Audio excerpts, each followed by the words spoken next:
I miscarried, and he called it my fault. Then his family took his side and kicked me out. Please stay with me as I tell my story. And please, do not forget to support our channel by subscribing to our channel, liking our videos, and sharing your loved ones. Your support means the world to us. Now to our story. The fluorescent lights above me buzzed softly, casting a cold white glow across the room. I was lying there, dazed, in a hospital gown stained with blood. My hands were shaking. My body ached in places I didn't know could hurt. But none of that mattered, because the only thing that filled my head over and over was the baby's gone. Just like that.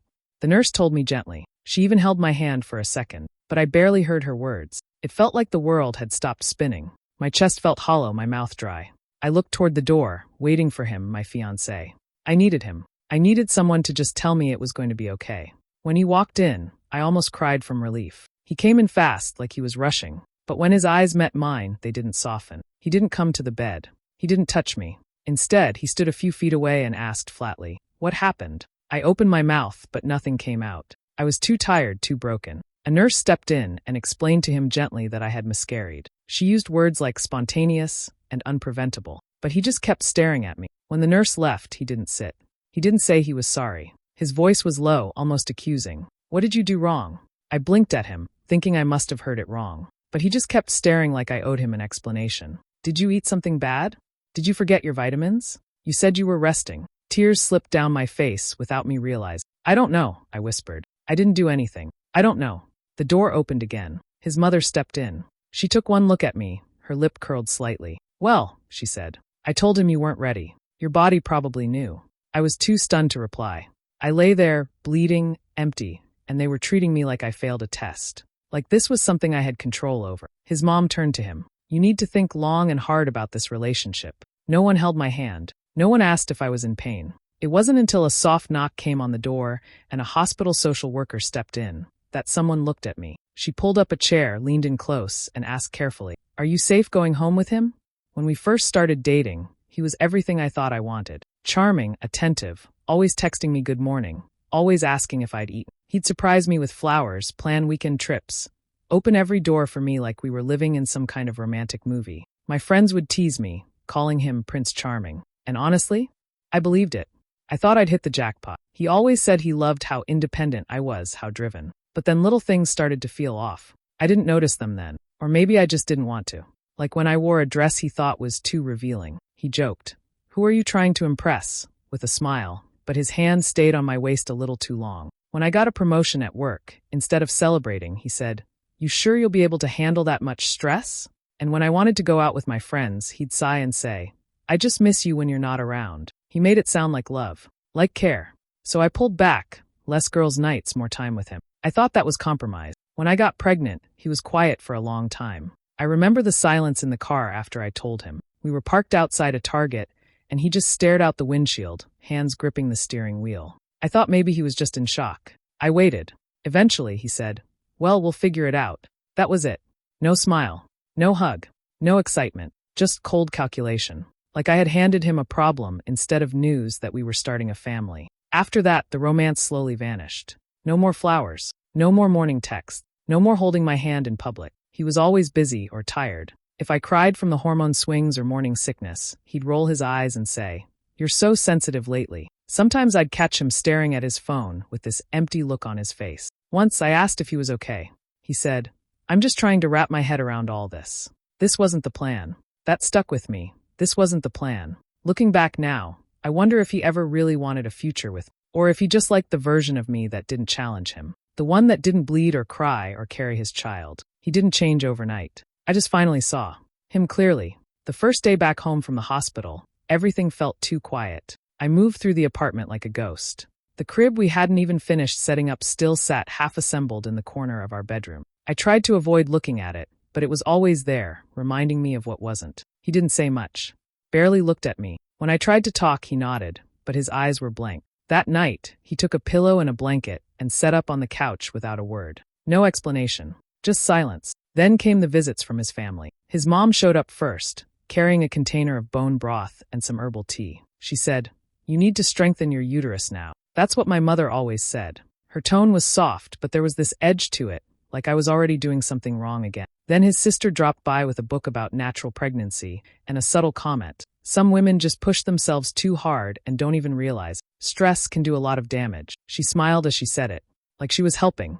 I wanted to scream. Every conversation was a trap. Every look felt like blame. His aunt sent a text. So sorry for your loss.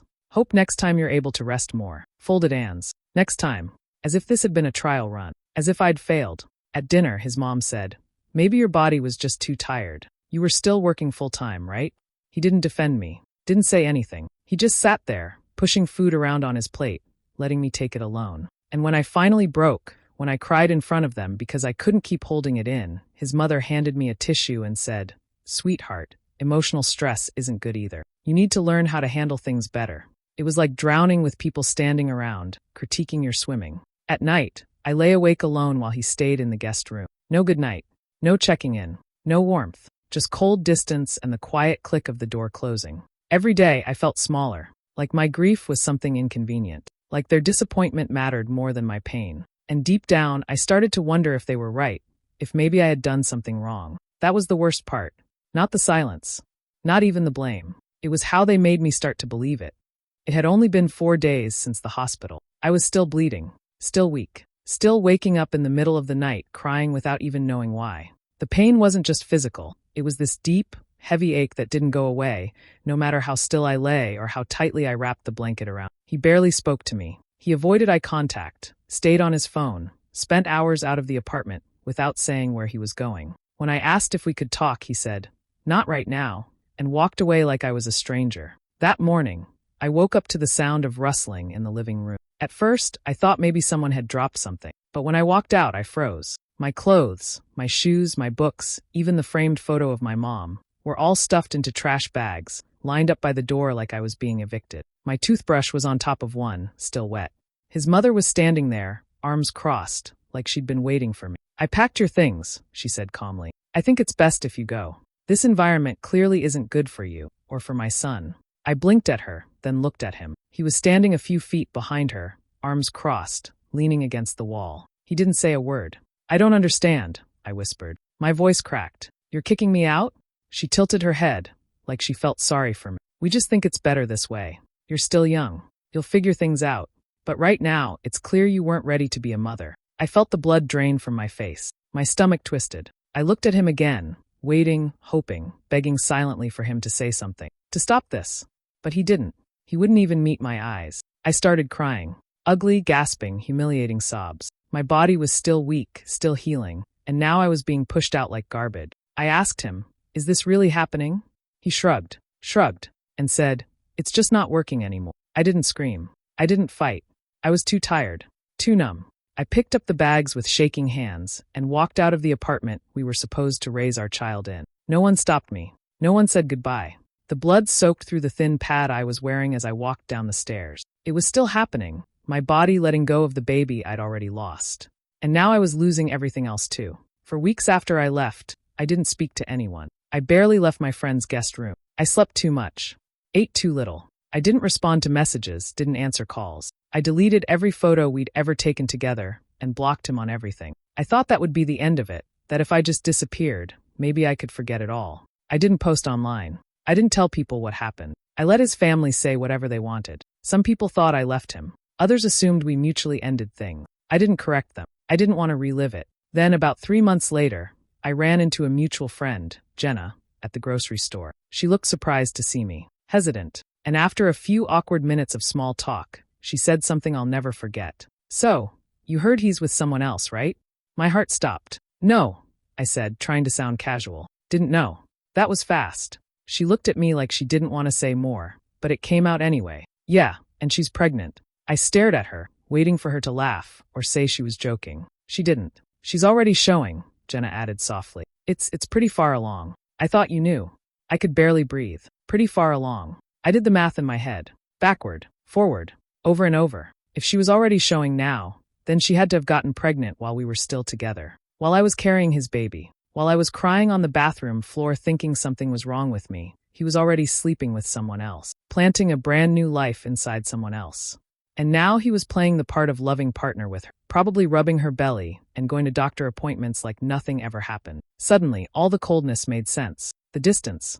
The refusal to talk to me. He wasn't grieving. He was already moving on. Already planning a new beginning with someone else, while I bled out the end of ours alone. I wanted to scream. I wanted to punch a wall. But more than anything, I wanted people to know. Because I had stayed silent. I had protected his reputation. And all he'd done in return was replace me like I was nothing. That's when something inside me shifted. He thought I'd stay quiet forever. He had no idea what was coming.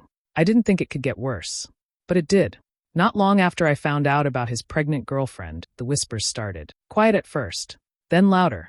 Mutual friends stopped responding to my messages. One of them even blocked me. I finally asked Jenna what was going on. She looked guilty. He's been saying some stuff. That you were kind of obsessed with the pregnancy. That you made it a personality. And that maybe it didn't really happen. I stared at her like she'd slapped me. What do you mean? I asked. She hesitated, then said quietly, he told people he never saw the ultrasound. That you were acting strange. That he tried to help you, but you were emotionally unstable. And he said you might have faked it. Faked it. Faked the miscarriage. The blood. The pain. The night in the ER. The baby I never got to hold. It felt like my lungs collapsed. He's saying I lied about losing our baby? I whispered. Jenna nodded. He told his new girlfriend, too. She believes him. That was the moment everything snapped. I had stayed quiet out of shame. I thought keeping my head down would protect me. But he wasn't just moving on. He was rewriting the story. Turning me into the villain. The crazy ex who made things up for attention. So I started digging. I logged into my old email. I found the appointment confirmations. The follow-ups. The ultrasound photos. The hospital discharge summary with my name and the word miscarriage in black and white. I pulled the texts where he told me not to make a big deal about being pregnant. The message he sent his mom saying she lost it. I don't know what to do with her. I took screenshots, printed everything. I even emailed myself a backup folder labeled truth. Every detail, every cruel word, every passive-aggressive comment his mom made while I was still bleeding, I documented it all. And I wasn't done. I started watching him online. Quietly. No comments, no likes. Just watching. He was posting sweet photos with his new girlfriend. Smiling. Holding her hand. Playing the perfect partner. He looked so stable. So innocent. And I knew, if I said anything now, people would say I was jealous. Bitter. Crazy, just like he claimed. So I waited. Not to protect him, but to prepare. He wanted to call me crazy? Fine. I'd show him what crazy looked like, with receipts, screenshots, and a memory like fire. He thought the story was his to tell. But I was the one who lived it. And now I was done being quiet. I didn't want revenge at first. I just wanted the truth to matter. But after hearing what he said about me, after finding out he was telling people I made the whole thing up, I stopped caring about being the bigger person. He wanted to ruin my name, so I decided I'd ruin his reality. It started with the girlfriend. I created a new email account and attached everything. Hospital records, ultrasound photos, dated texts between us that overlapped with the time he claimed to be single. I wrote a short message, no anger, no begging, just facts. I thought you deserved to know the full story. I was engaged to him while you were pregnant. He lied to both of us. This is not to hurt you. It's to show you the kind of man you're trusting. I hit send. Then I moved on to his church. His family had always bragged about being part of this super strict, ultra-conservative congregation. The kind that preached about marriage and morality every Sunday. So I forwarded the same packet of proof to the church's main office. With it, I added a note. Just a heads up. Your golden couple isn't so golden. This is who he really is behind the sermon. And then came the cherry on top, his job. He worked at a mid-sized company where image mattered. I'd heard from Jenna that he'd gotten close with someone at work too, maybe too close. I didn't even have to dig that hard. His public Instagram had a tagged photo of him and a coworker at a bar, arms wrapped tight, 2 weeks before our breakup. So I wrote up a polite little email and attached screenshots, plus a timeline showing how he'd been involved with multiple women, while engaged and while on the clock. Anonymous tip. No name. No way to trace it back. I sat back and waited. It didn't take long. A few days later, Jenna texted me. OMG. She left him. She packed up and moved out. Another message followed. His boss had a meeting with him. He looked wrecked. And the best one, a blurry photo of him outside his church, standing alone looking lost, while others walked past him without speaking. For the first time in months, I smiled. Not because I was healed. Not because I had everything figured out. But because he finally felt what I had felt, alone, shamed, betrayed. He thought I was fragile. He thought I'd disappear. But I didn't. I watched. I waited. And then I burned his world down, one truth at a time. It had been about a week since I sent everything. I wasn't obsessively checking for updates, but I heard bits and pieces through the grapevine. Jenna kept me filled in, half in shock, half in admiration. You didn't just expose him, she said once. You erased him. The new girlfriend, well, ex-girlfriend now, had packed her things and left. She moved out the same day she got the email. No dramatic fight, no shouting match. Just gone. Clean break. She didn't even give him a chance to lie again. Then I heard he'd been suspended from work, pending investigation. Apparently, someone higher up took the tip seriously, especially with the photos attached. His perfect little image was cracking at every corner. His parents, disgraced. Not just because of what he did, but because their church knew now. Their neighbors knew.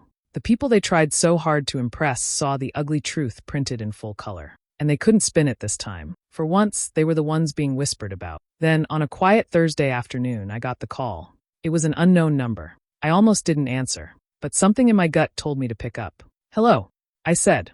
There was a pause. Then a woman's voice, soft but clear. "Is this her?"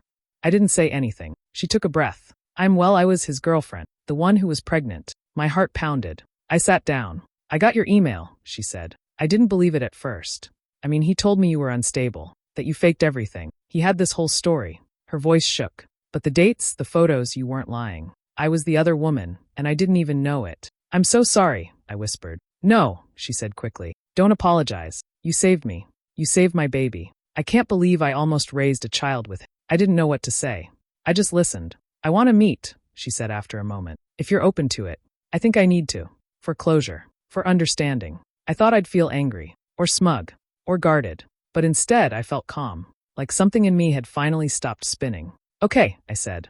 "Yeah, let's talk." And for the first time in a long time, I didn't feel alone in what happened. Turns out, the person he used to replace me? She didn't just walk away. She walked toward the truth. Toward me. We met at a small coffee shop off the highway. Neutral ground. She wore a baseball cap and no makeup, eyes tired but alert. I recognized the expression right away. Someone who's been gaslit and doesn't trust easy anymore. We sat down, ordered tea, and for a moment just stared at each other. It was weird, surreal even. We were supposed to hate each other. We were supposed to compete. But instead, we just talked. And once we started, we couldn't stop. We laid it all out like puzzle pieces, dates, texts, overlapping stories. She showed me screenshots from his private Instagram DMs. There were other women. Plural. Some just flings, some full-on relationships he had while pretending to be healing after our breakup. She showed me a photo of him holding a positive pregnancy test and smiling like it was the best day of his life. The same man who told me I ruined everything when I got pregnant. Then came the money. Credit card statements, Venmo screenshots. He borrowed money from her family to cover rent, but used it for flights to visit another woman across the country. He'd told her he was going for a job interview. He even used one of her credit cards to buy an engagement ring for someone else. She hadn't known until the statement came in. We looked at each other, speechless. And then she said, "People need to know who he really is." I agreed. We created a document, everything laid out clearly with dates, photos, and proof. We posted it to a Facebook community page he was active in. Nothing defamatory, just facts, screenshots, a timeline. Then we posted it to Reddit, a throwaway account. Title: My ex-fiancé told people I faked a miscarriage. Here's what he didn't tell them. It spread like wildfire. People shared it, commented, dissected every lie. Someone from his job recognized the story. Another woman DM'd us with her own experience. Within days, he'd been removed from the church directory. His LinkedIn account disappeared. His business pages went dark. The final blow? A woman commented that she was currently seeing him, or thought she was. She messaged us. We added her story, too. It wasn't about revenge anymore. It was about truth. He built a life on lies, layer after layer. But once the cracks showed, it all fell apart. And the best part? He did everything he could to turn us against each other. But in the end, we stood side by side, holding the receipts like torches. And we burned it all down together. It's been 6 months. I live in a small apartment now. Nothing fancy, but it's mine. The light in the morning pours through the windows just right. I bought a plant I haven't killed yet. I keep my favorite snacks in the pantry, and no one touches them but me. There are still hard days. Some nights I wake up sweating, heart racing, like I'm back in that hospital bed. Some days I see a stroller on the sidewalk, and my chest tightens. But those moments pass. I let them come, and I let them go. I'm in therapy. At first, I didn't even know what to say. I'd sit there and just cry for the full hour. But now I talk. I laugh sometimes, too. My therapist tells me healing isn't about going back to who I was. It's about becoming someone new, someone who knows her own strength. I'm not perfect. I still overthink. I still wonder why he was the way he was, what made him so cruel. But I don't blame myself anymore. And that's the biggest difference. Because for a long time, I believed what they told me. That I wasn't ready. That it was my fault. that I imagined things, exaggerated them, twisted them. I shrunk myself to keep the peace. I stayed quiet to protect people who wouldn't have done the same for me. But not anymore. Now I speak. I tell my story when I want to.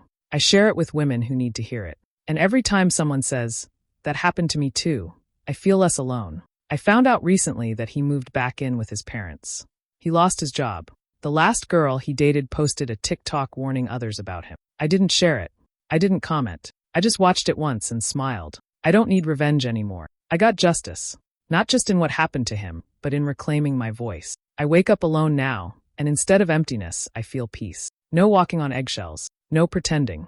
Just quiet and space, and a version of myself I finally recognize again. Sometimes I look in the mirror and I think, she made it. She walked through the fire and didn't burn away. They said it was my fault. But now?